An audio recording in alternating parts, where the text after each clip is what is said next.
Ms. Robinson, I want to follow up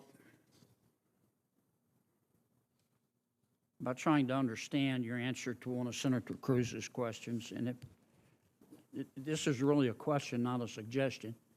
Do I understand your position to be that there are two sexes, but there can be more than two genders? I wouldn't even say two, and we've got Dr. Lopez here as well, but there's also the definition of intersex. I think that often in these conversations we're conflating sex and gender, and I do want to affirm here that trans women are women. That is their gender. Okay, but I'm trying to understand. Do you make a distinction between sex and gender? Yes, sir. Okay, explain that.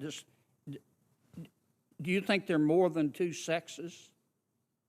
I believe that there's a definition for intersex as well that I want to acknowledge. But sex is assigned at birth. I'm just trying to understand. I'm thoroughly confused.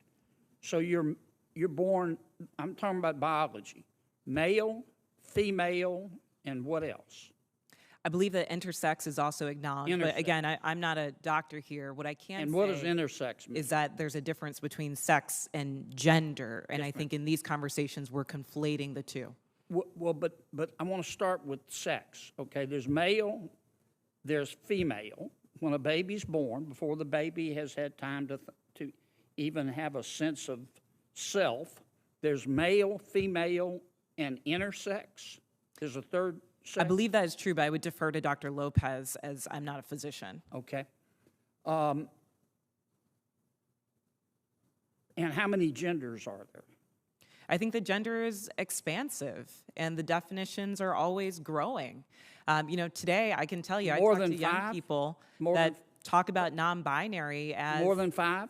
I think the gender is not a binary, is what I'm trying to say. Are there more than five genders? I'm just trying to understand. Are there more than five genders?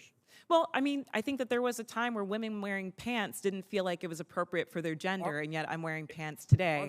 I think that there are ways that we express our gender that are expansive. Are there more than five? I wouldn't subject myself to naming how many genders there are, but what I can say is that gender is a reflection. Number? Excuse me? There's an infinite number of genders? I think depending on your culture, there are a lot of different genders that exist. And I can also say that it's a term that's evolving. If you look at young people today, they really don't lean into the binary of only woman and man. So I think that it's incumbent upon us not to legislate on this, but create space for them to explore what their identities are, what their gender identities are. All right. Let's get back to athletics. I think I understand what you're saying. There are three sexes, male, female, and intersex. I believe that to be true, but again, I'm not a physician. And there are an infinite number of genders because gender is a mental state. Gender is about expression, and I think that there are a variety of ways that you can express your gender. Okay, so there's infinite number. All right, let's go back to the biology. Male, female, boy, girl, okay? Biologically, do males have an advantage over females biologically in sports? Again, I'm not a physician, and I can't speak to that. What's your real-world experience? It depends. I mean, there are some people who are born male that I'm faster than if I were to sprint against them, and some that I'm not. Some males that are taller than some women, and some that are shorter. You don't believe that a biological male has a physical advantage in sports over a biological female? Not as a definitive statement. Give me an example. Well, no, I don't think. How many female members of the NBA do you see? Well, I can say that, there's been this news article about men that think that they could beat Serena Williams in tennis, right? That they think that they could actually score a point on her. And it's just not the case. She is stronger than that. What's your experience, Ben? Male, female? Both Serena and Venus lost to the 203rd ranked male tennis player, which they're phenoms for women. My experience, my husband, he swam at University of Kentucky as well. In terms of accolades and in terms of national ranking, I was a much better swimmer than him. He could kick my butt any day of the week without trying. Okay. I just think, Ms. Robinson, I'm trying to understand where you're coming from.